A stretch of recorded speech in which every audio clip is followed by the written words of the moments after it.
just common sense. You don't ask someone who can't help themselves, right? Common sense, that's all it is. Common sense. So if the idol cannot do anything for itself, how is it going to be able to do something for you? I mean, isn't it extraordinary? You go to the shop. Excuse me, I'd like that idol over there. Okay, he brings the idol down. And this idol can't, you might think it might fly down itself, right? No, he brings it down. And he pays money for the idol. He actually pays money to get the idol. And then he carries it home. Not the idol doesn't carry him, so that's it, now I'm your God, I'll carry you home. No, he carries the idol home and he puts it up on the shelf, you know, and if it fell down again, he'd have to put it up again, right? And then he says, oh, such and such, help me. Give me this, give me that. Does that make any sense? Same thing. Muslims do it.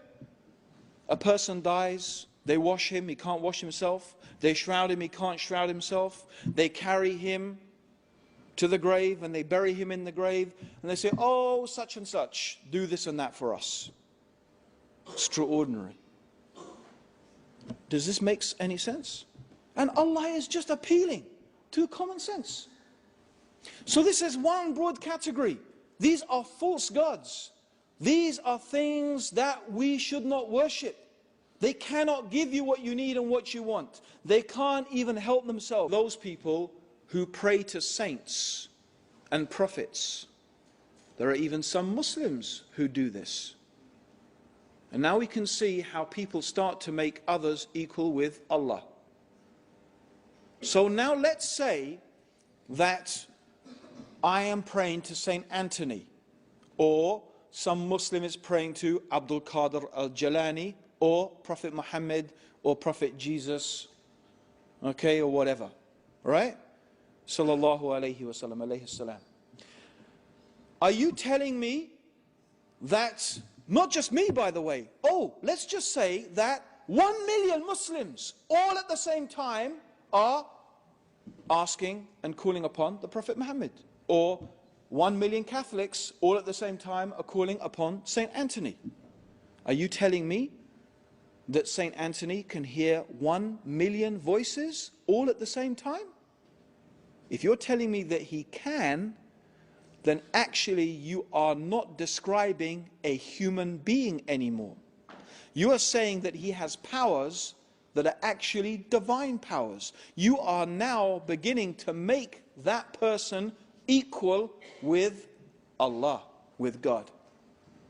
Whether it's the Prophet Muhammad sallallahu alayhi wasallam, or Prophet Isa, or Saint Anthony, or Abdul Qadir al-Jalani, if you first of all put aside the argument of whether the dead can even hear the living, okay, let's put that aside. Although I believe that the dead cannot hear the living. That's why it's called barzak. Calling upon a dead person is like calling upon a brick.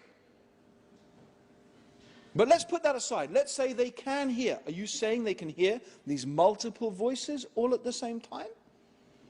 You're not really saying they're human anymore. And they could deal with all these prayers and all of these supplications?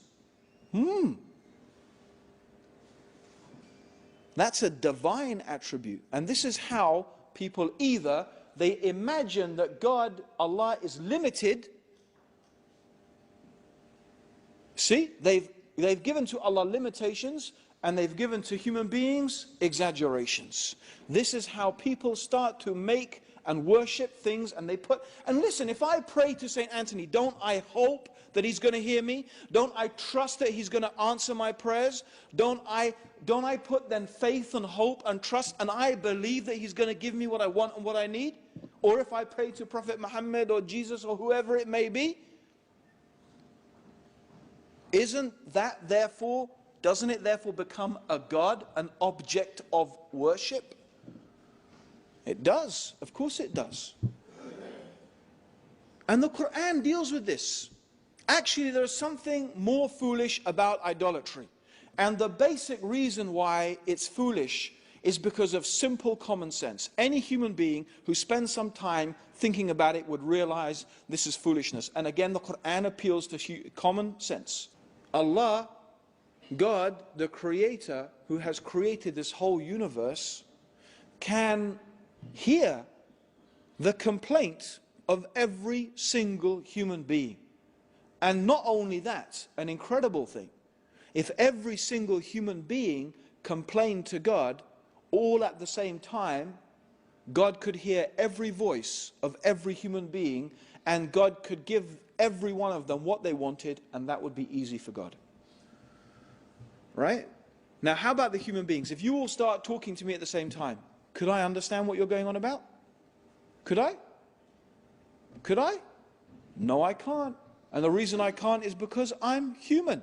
وَمَنْ أَضَلُّ مِمَّنْ يَدْعُو مِنْ دُونِ اللَّهِ مَنْ لَا يَسْتَجِيبُ لَهُ إِلَى يَوْمِ الْقِيَامَةِ وَهُمْ عَنْ دُعَائِهِمْ غَافِلُونَ وَإِذَا حُشِرَ النَّاسُ كَانُوا لَهُمْ أَعْدَاءً وَكَانُوا بِعِبَادَتِهِمْ كَافِرِينَ